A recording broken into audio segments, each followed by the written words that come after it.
இதெல்லாம் கேட்டா அப்படியே நம்ம பக்கம் யூட்டர்ன் அடிச்சு வந்துருவாங்க. விஜய் என்ன அரசியல பேச மாட்டேன்றாரு, விஜய் என்ன சினிமா டயலாக் மாதிரி பேசுறாரு, விஜய் என்ன பஞ்ச் டயலாக் பேசுறாரு, விஜய் என்ன 10 நிமிஷம் தான் பேசுறாரு, 9 நிமிஷம் தான் பேசுறாரு. நான் எத்தனை நிமிஷம் பேசினா உங்களுக்கு என்ன சார்? நான் எப்படி பேசினா உங்களுக்கு என்ன சார்? உள்ள விஷயம் என்னன்னு பாருங்க சார். ஒவ்வொரு மாவட்டத்துக்கும் போய் மக்கள் ஃபேஸ் பண்ற பிரச்சனைகளை எடுத்து பேசிட்டு இருக்கிறேன். பின்ன அது அரசியல் இல்லாம வேற எதுதான் அரசியல்?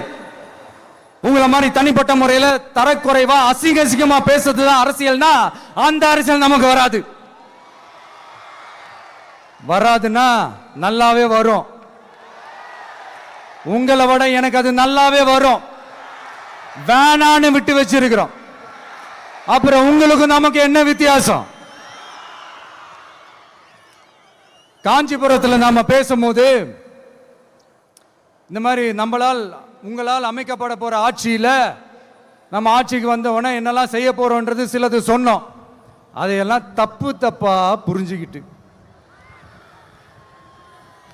இப்போ சொல்றேன், விளக்கமா சொல்றேன். நான் சலுகைகளுக்கு எதிரானவன் கிடையாது.